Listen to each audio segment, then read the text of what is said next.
नमस्कार मु गीतिकार प्रमोद परिडा। आज को दीर्घ 15 वर्ष मु ओडिया सिनेमा संगीत ए क्षेत्र में काम करुच्ची। निर्विवादीय भाव में आपण मान स्नेह श्रद्धा सब वरिष्ठ कलाकार मान स्नेह श्रद्धा सान मान सम्मान एसबू मत सब मिली आसी समस्त भल पाइबा मु पाइछि। केबे कौनसी दिन मोर क्या सहित बद ना कि कौन कलाकार को कि कौन साधारण लोक भी कष्ट है भाया कथा पदे कि किसी काम मुझे कहीं आशा रखी नथिबे।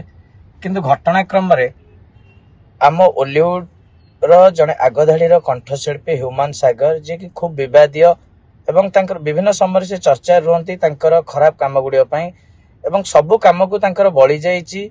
मो सहित घटी घटनाटी गतकाली मो घरे थिबा बेले मते आसी ह्यूमान सागर किछि गुंडा मते मो रूम रू बलपूर्वक उठे नहीं अपहरण करी ह्यूमान सागर ऑफिस रे दीर्घ 3.5 घंटा अमानवीय टर्चर करिसंती, जहाँकि मो पई असह्य मोर सम्मान मोर स्वाभिमान सबको बहुत कष्ट देइछि। एवं यह जेकोसी जने कलारे बंचुथिबा 16 अणा कलारे कलाकार जने जे बंचुची ताकू निश्चय कष्ट दब।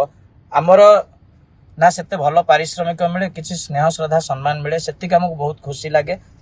किंतु मु देखुछि सेतिकरु मु वंचित होबा को जाउछि एवं यह मोर सम्मान सहित एवं पर्दा पछरे काम करुथिबा प्रत्येकटी टेक्नीशियन कलाकार भाई भौणी सम्मान कथा।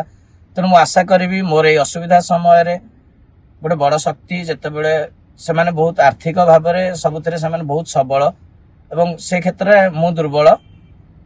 तेणु एमती गोटे समय आपण मानक सहयोग मते निहाती आवश्यक, आपण मानक आशीर्वाद निहाती आवश्यक।